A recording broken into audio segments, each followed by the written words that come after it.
I transported monies to arrange the hit on Biggie Small. Suge backed out of the deal. He was supposed to pay a certain amount of money, but they was also supposed to kill Sean Puffy Combs, and they didn't get it done, and he backed out. And why did you decide to come forward with this information? Guilt. I didn't want to be involved anymore. Mark Hyland was an inmate who featured in the 2002 documentary Biggie and Tupac. He was known as the bookkeeper by corrupt Rampart cops who were part of the LAPD Rampart scandal. The documentary carried out a prison interview with Mark Hyland, where he went on to discuss claims of himself being involved in the murder of rap star Biggie Smalls. He claimed to have transferred money between Phoenix, Arizona and Los Angeles, California, which was then used to set up the murder of Biggie Smalls. In this video, we're going to take a look into his claims and how it connects into the murder of Biggie Smalls. Mark Hyland had gotten the nickname of the bookkeeper, with a bookkeeper having the job of keeping the financial records of an organization. Bookkeepers can be crooked and cook books, which is when figures are altered illegally, usually to keep the unreported income, therefore it not being taxed. Hyland was known as the bookkeeper by corrupt cops of the Rampart scandal after he had been introduced to them at a gentleman's club. He claimed to have then started handling monetary situations for the cops, which were used for illegal activities. Although being known as the bookkeeper, he was convicted shortly after the Rampart scandal broke, being for 37 counts of impersonating a lawyer. Hyland claimed to have known cops David Mack and Rafael Perez, who were two cops which shed light onto the Rampart scandal. This was a police corruption scandal of the late 1990s which involved cops from the LAPD Rampart division. Hyland claimed that he would frequently meet the cops at the Fritz Belfries Gentlemen's Club in Los Angeles, where situations of him transferring money from state to state were then discussed. After the Rampart scandal broke, Hyland received federal immunity after he had agreed to cooperate with the feds. With having partial federal immunity, he went on to discuss with documentary filmmaker Nick Broomfield of his alleged involvement in the murder of rap star Biggie Smalls. Hyland, during his prison interview, had claimed that he had first ever heard the cops discussing methods to bring down Bad Boy Records in February of 1996. Hyland claimed he had first heard the cops discussing ways they could bring down a label, which according to him included setting them up through framing them to receive a life sentence. Rafael Perez and his partner Nino Durden had already committed this with gang member Javier Ovando, who was permanently paralyzed after being shot by the cops, who then went on to frame him by planting a gun on him and testifying against him for him to receive a sentence of 23 years in prison. After the Rampart scandal broke, Javier Ovando was released and compensated for the false imprisonment by the corrupt cops. Hyland went on to claim that the cops had further discussed alleged ways of murdering the Bad Boy artists while at the Fritz Belfries Gentlemen's Club, while Suge Knight was allegedly in attendance. Hyland's claims indicate, if believed to be true, that the plans had stayed floating around as an idea for just over 12 months before it was acted on, following a series of events between Bad Boy Records and Death Row Records. Hyland claimed that when the time came, from his role as acting as the bookkeeper for the corrupt cops, he was allegedly responsible for transferring the contract money interstate to set up the hit. The paper trail was further touched on in official legal documents from 2005 in a civil trial against the police accusing them of the murder. The cops have long been associated to Death Row Records, but have never been officially down on paper as working or connected to the label. Death Row Records, who have believed to have been connected to the murder of Biggie Smalls, have only ever been proven to have been connected to one Rampart cop. This cop was Kevin Gaines, who was part of the crash unit of the Rampart division. The Community Resources Against Street Hoodlums unit was a part of the LAPD Rampart division, with the Rampart division being implicated in the Rampart scandal. The cops had been framing people, along with committing perjury and stealing drugs from the evidence lockers. Kevin Gaines met Suge Knight's ex-wife Sharifa in 1993 while they were still married, and the two began dating. Sharifa was managing Snoop Dogg, who was an artist on the label, and she admitted during a recorded phone call when being questioned on writing checks to Kevin Gaines that the only paper trail to the Rampart cops were from Snoop Dogg. Kevin Gaines, did you ever cut in some checks from Death Row Records? No. I don't even think he's the one that worked. He got his friends to do it. They were paid cash by Snoop. She revealed how Kevin Gaines had gotten work for his fellow Rampart crash cops to provide off-duty security for Snoop Dogg, which Snoop would pay for in cash. This connection between Snoop Dogg and the Rampart cops has come into question regarding Snoop Dogg's 1996 murder acquittal after key evidence had went missing from the LAPD Pacific Division's evidence locker, which Kevin Gaines had dominion over. This information of Kevin Gaines recruiting fellow cops to supply the security has been expanded on in the book Labyrinth. A detective investigates the murders of Tupac Shakur and Notorious B.I.G., which was written by Randall Sullivan, with the book reading of officers' statements of Kevin Gaines attempting to recruit them to work security for Death Row Records, with page 34 of the book reading, quote, "A number of LAPD officers acknowledged that Gaines had tried to recruit them to work security at Death Row parties," unquote. Sharifa Knight's accounts had been with Kentron, which was accompanied by Death Row Records criminal defense attorney David Kenner, who she claimed would not have cut checks to Kevin Gaines. Death Row's former head of security during the call then questions if Kenner had been paying the division after hearing that Kenner was supposed to make some comps to Kevin Gaines. I was with Cantron and they wouldn't have given no check. I wonder if Cantron and Kenner was paying. Didn't we hear something about they supposed to do some contracts? In the call, Sharifa further claimed that she only remembers cutting one check for Kevin Gaines out of her personal accounts, which was going to be transferred to Kevin Gaines as a payment from a Death Row manager called Norris Anderson. She claimed that this was discarded as Gaines went on to cancel whatever transaction was going to take place with Norris Anderson, telling Sharifa that the cops no longer needed the money. She claimed that the payment was below $10,000 as this would have been traceable, and how it was written for $9,000. Not unless it was that whole other thing. Did you ever give Norris the money, or he didn't get it? No, he took the money back. I said, no, they changed their mind. They don't need it, because I got a call and said, never mind.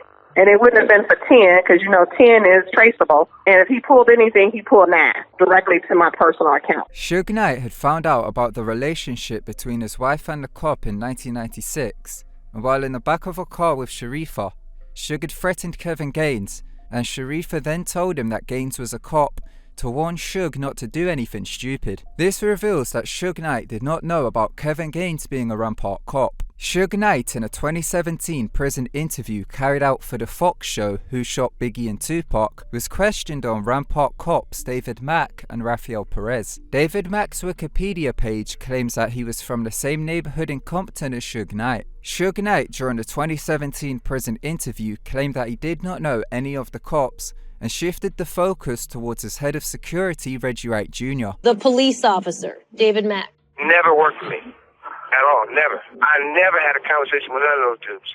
Never met those dudes. They never worked for me.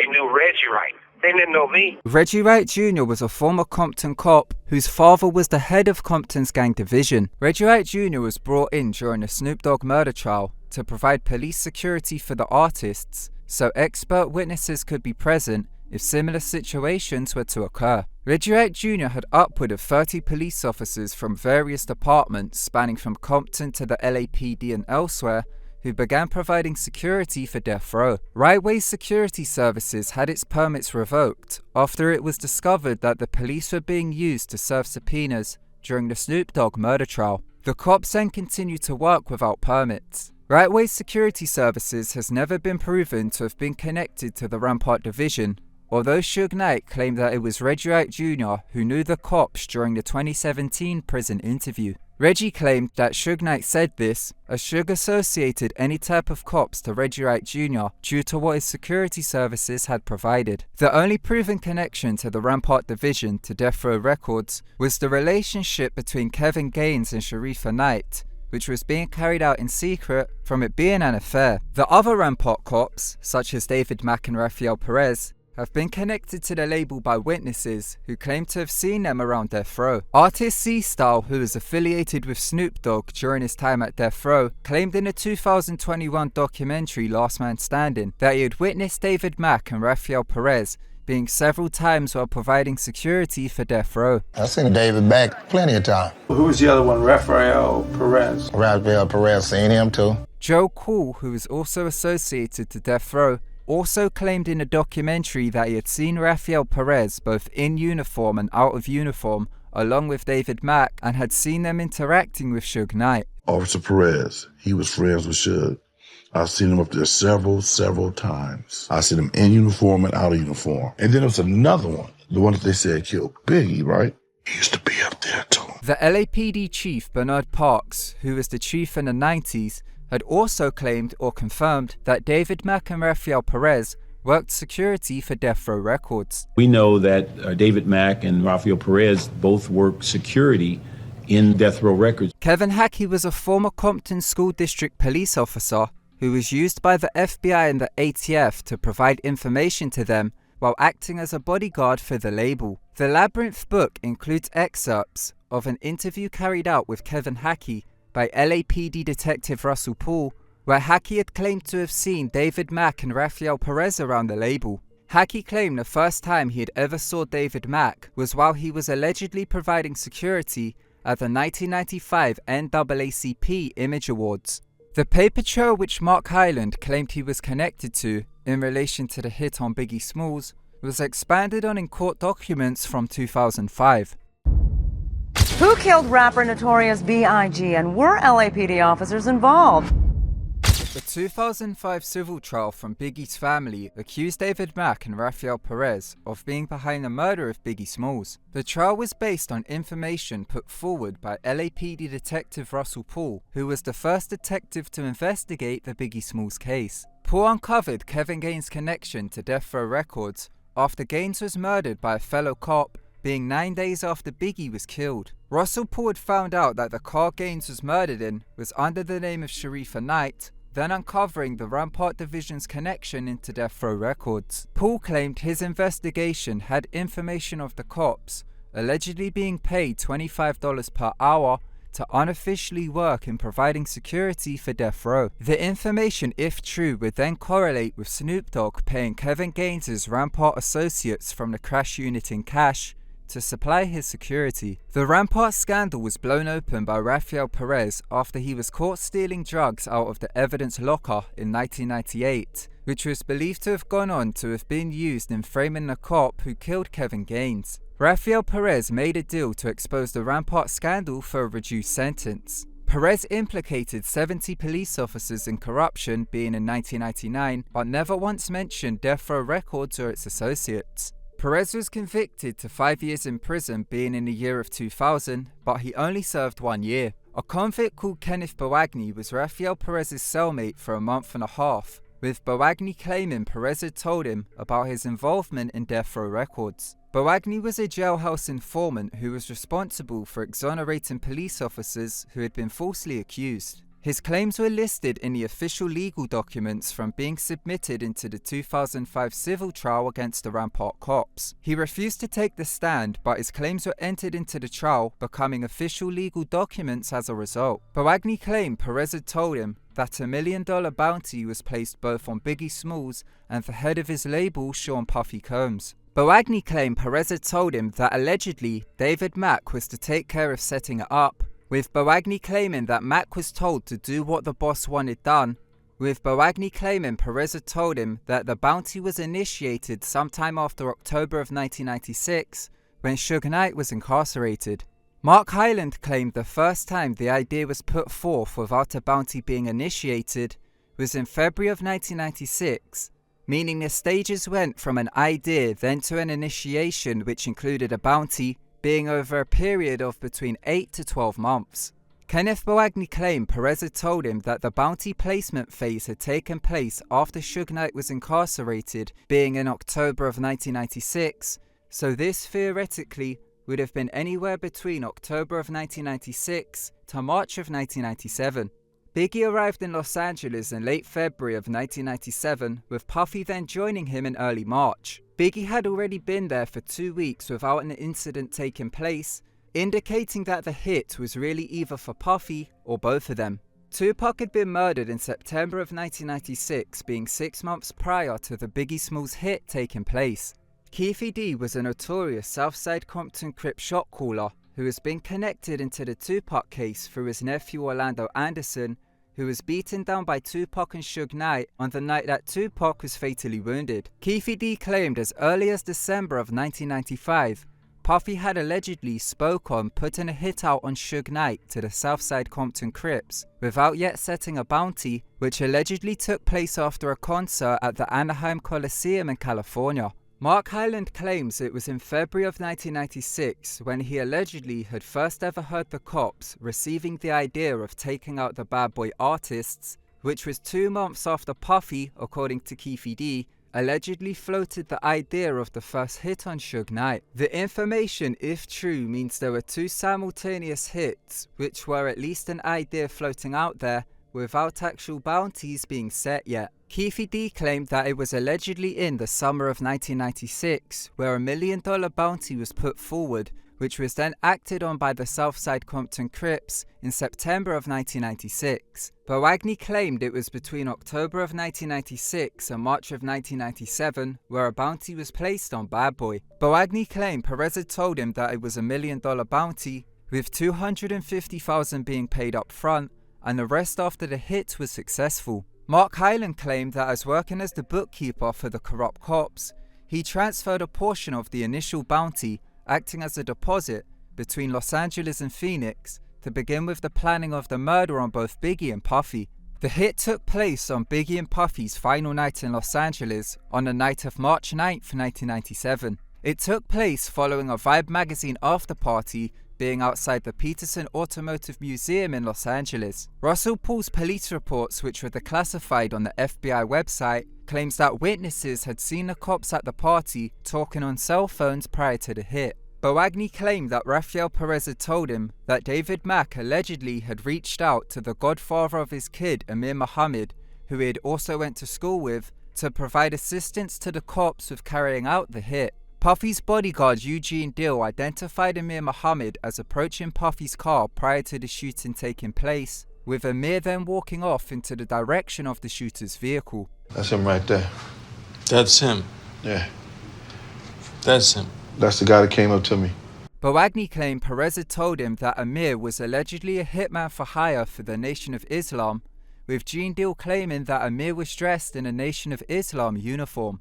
Artist Lil Cease, who was in a seat behind Biggie, identified the shooter as wearing a Nation of Islam uniform. Boagni claimed Perez had told him that Kevin Gaines was allegedly involved in a hit and was supposed to cut off Puffy's car, which was riding in front of Biggie's, but he had run a red light which had foiled the plan. A lot of people don't know that Gaines was seriously involved in this. He was supposed to cut both vehicles off and the other guy come around and shoot him. This was corroborated by Gene Dill, as he had told the driver to run the red light, as multiple people had warned him that night of a hit that was pending. Biggie was shot 4 times in a drive-by from a dark-coloured SS Chevy Impala, with the shooter wearing a Nation of Islam uniform.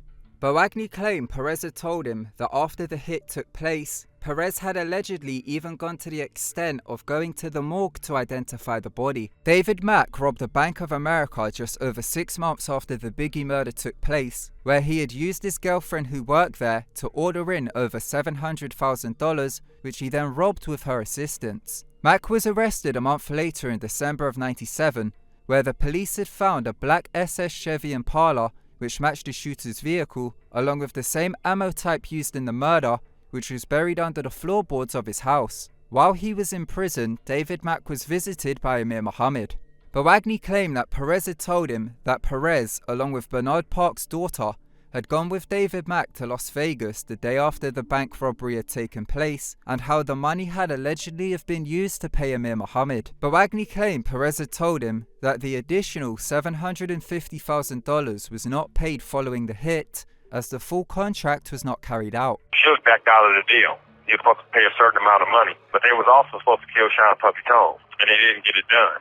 And he backed out. Raymond Anderson was a former R&B artist who was also a convict on a murder case, who was also going to put information forward being in relation to the cops' connection to the murder of Biggie Smalls. Raymond instead had recanted the information he had initially gave and went on to claim that he was involved in a scheme with Kenneth Boagni to implicate the LAPD in the Biggie Smalls murder, to aid with Biggie's family's lawsuit of $500 million, claiming he was promised between 5 to 10% of any settlement. Wayman claimed that Bawagni had told him that he had already received $25,000, beginning with a payment of $2,500 from the family's attorney in the civil trial, being a man called Perry R. Sanders Jr., with a third convict also being in on the scheme. The information puts forth a separate theory of lawyers using the civil trial, which was created based on the information by LAPD Detective Russell Paul, to use false statements against the LAPD to achieve a major payout of $500 million to then be split with those who lied to achieve the settlement. Bawagni claims to have been telling the truth, and the family's lawyer claimed that Wayman was lying and had changed his stance after working with the Times reporter Chuck Phillips, who reports against the LAPD theory, with Wayman seeking publicity to get an appeal of his murder sentence.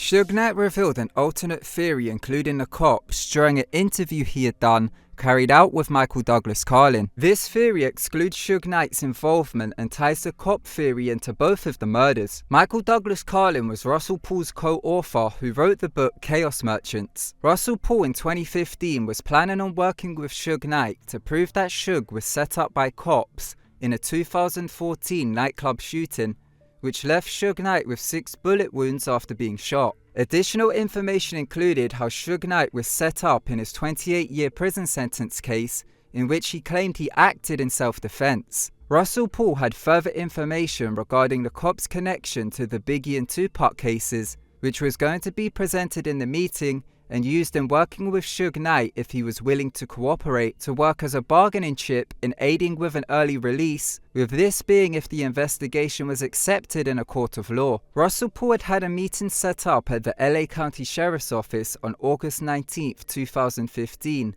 through Lieutenant Kerry Carter, as the LAPD refused to assist Russell Paul's investigation, with him therefore going to the county sheriff's office instead. Russell Paul had taken evidence regarding his theory of the cops being involved in the 2 cases, and had an assistant district attorney on board to investigate the evidence of cops being involved in both of the murders. Michael Douglas Carlin, who is Russell Paul's co-author on a book called Chaos Merchants, which includes information of the cop theory, had information sent to Suge Knight through his lawyer Thaddeus Culpepper, which was then verified by Suge Knight. Suge Knight's verification of the information was then passed on to the assistant district attorney, who was providing assistance with the investigation, being into the cop theory put forward by Russell Paul. Russell Paul had attended the meeting to put forth the information verified by Suge Knight, which attached former cops to the murders of Tupac and Biggie. Russell Paul dropped dead within the LA County Sheriff's Office while he was presenting the information to the cops. Official Freedom of Information requests have been filed in 2017, which were signed by LA County Sheriffs, who claim that the information regarding Russell's death cannot be released by them, as the Monterey Park Police Department is handling the investigation, who would need to be contacted directly. UK news publisher The Independent reported on April 4, 2017, that a signed affidavit contained statements from Suge Knight's attorney, who is the same attorney which was contacted by Michael Douglas Carlin, which read that Suge Knight had known for many years that ex-cops were behind the death of Tupac Shakur, and Suge Knight was an intended target on the night of the shooting. His lawyer the following day claimed that these were false news reports, which began circulating to create publicity on an upcoming documentary of the time, which was mentioned in the Independent's news article. Suge Knight had a prison interview carried out by Michael Douglas Carlin, which was released in November of 2020, where Suge Knight further discussed the claims he had verified in the past. Suge Knight in the interview claimed that Orlando Anderson was not the shooter of Tupac, and alleged that, quote, Perez and them was all involved, unquote, and claimed that they were trying to kill him too.